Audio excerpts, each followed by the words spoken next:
Imagine this. You're standing in the heart of Rome, 2,000 years ago, and you're surrounded by the deafening roar of 50,000 people. You look up at a building so massive it's actually taller than the modern Statue of Liberty. Today we call it the Colosseum, but to the Romans, this was the Flavian Amphitheater, a dream of stone built to show the entire world that absolutely nothing was beyond the reach of their empire. So today we're going to go behind the scenes to figure out how it was built, how it really worked, and, of course, why half of it seems to have just vanished. So, that brings us to the two big questions, right? How in the world did they build this stone giant with ancient technology? And the real mystery.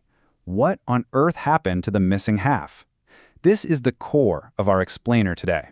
A story of incredible achievement and, well, catastrophic failure. You see, the story of the Colosseum doesn't start with a blueprint or a quarry. No, it begins with a massive fire, a really unpopular emperor, and a brilliant political power play. So get this, back in 64 AD, after the Great Fire destroyed a huge part of Rome, the Emperor Nero seized a giant chunk of that land to build himself this ridiculously over-the-top palace. It even had its own enormous private lake.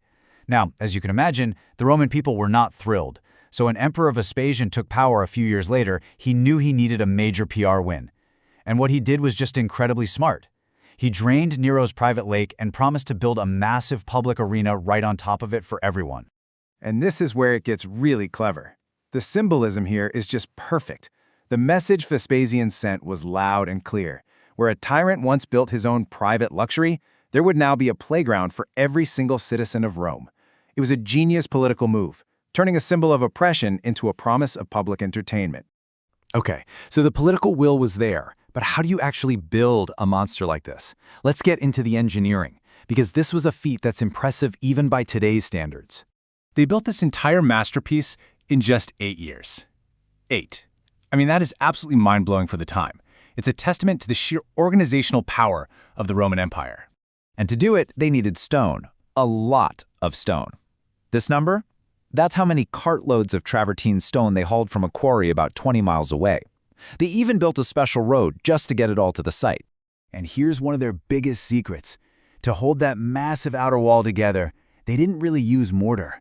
Instead, they used 300 tons of iron clamps to stitch the giant stone blocks together from the inside. It created this kind of super metal skeleton that gave the whole thing incredible strength. You know, the key to their incredible speed was this brilliant system.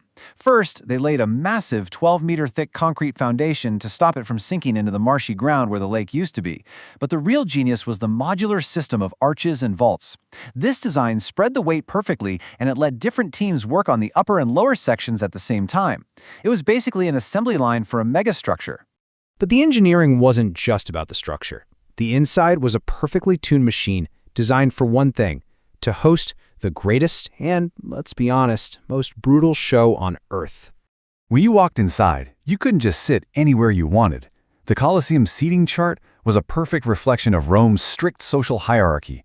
If you were a senator, you were down in the marble seats, right next to the action. If you were a woman, a slave, or just poor, you were crammed into the wooden benches at the very top. We're talking nearly 17 stories up. The Colosseum literally put everyone in their place.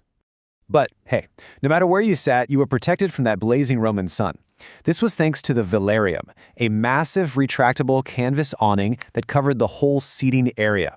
And get this, who operated this incredibly complex system of ropes and pulleys? Actual sailors from the Roman Navy, brought in just to rig the world's biggest sunshade. The real magic, though, the stuff that made the crowds go wild, it all happened out of sight. Underneath the sandy arena floor was the Hypogeum, a 2-story underground world of tunnels, cages, and machines. This was the backstage, the engine room that powered the whole spectacle. So, how did they make a lion suddenly appear in the middle of the arena? Well, it was a masterpiece of simple mechanics. Deep down in the Hypogeum, a team of 8 guys would turn this huge wooden winch. That would hoist a caged animal straight up a shaft.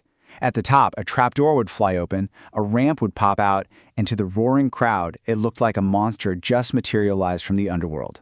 Pure showmanship.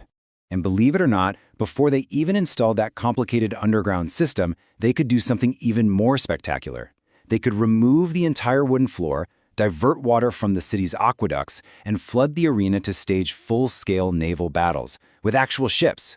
Can you imagine? It was the ultimate display of Rome's power over everything, even nature itself. Which of course brings us right back to our big question.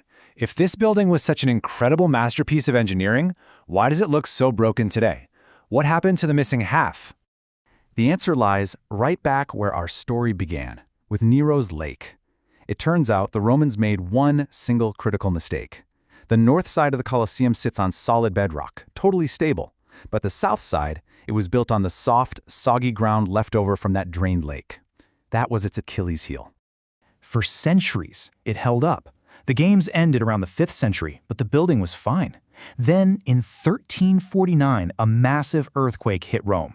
That soft soil under the south side basically turned to jelly, amplifying the shaking, and the entire southern outer wall came crashing down.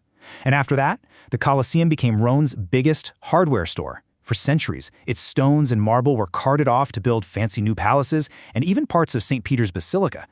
There's a famous Roman saying that just perfectly captures what happened. It translates to, what the barbarians did not do, the Barberini did. The Barberini were a rich, powerful family who, like a lot of others, just treated the ruin like their personal quarry. The greatest damage didn't come from invaders. It came from the Romans themselves. But that still doesn't explain one final little mystery. If you look closely at the walls today, you'll see they are covered in thousands of pockmarks. So, are those battle scars from some ancient war? Nope. The answer is actually way more fascinating.